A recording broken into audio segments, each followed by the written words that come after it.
এটা হচ্ছে পাকা টমেটো। যখন সিজন থাকে টমেটোর, এখন প্রায় শেষ আমাদের এদিকে। যখন সিজন থাকে তখন এরকম টমেটো খায়ও না। বাট এখন ওই যে তুইলা নিয়ে গেছি, আশেপাশে জঙ্গলের ভিতরে পড়ে থাকে, তখন এইগুলো বেশ মজা লাগে এবং খাইতে মন চায়।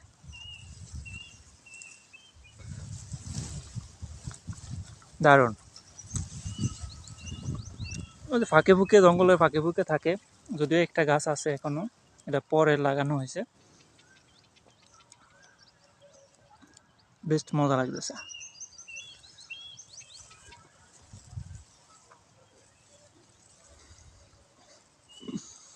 জঙ্গল পরিষ্কার করতে করতে আমরা এমন একটা জায়গায় আসছি যেখানে হচ্ছে এই যে দেখুন মরিচ গাছে হচ্ছে মরিচ পেকে আছে, এগুলো হচ্ছে বোম্বাই মরিচ। এই যে দেখুন কতগুলা মরিচ কিন্তু এখানে পেকে আছে।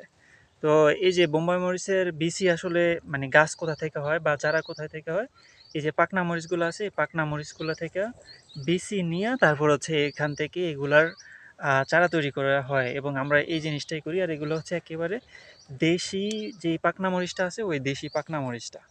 এগুলা হচ্ছে আমাদের মানে আবার নতুন করে হচ্ছে আমরা এই করলার চারাগুলা হচ্ছে বিচিগুলা লাগাইছি, যেখান থেকে ছোট ছোট এই করলার চারাগুলা উঠছে। দেখুন অনেকগুলো আছে এখানে ছোট ছোট, বাট এখানে আছে আবার কিছু বড় বড়। তো এগুলাকে আমরা রোপণ করে ফেলবো।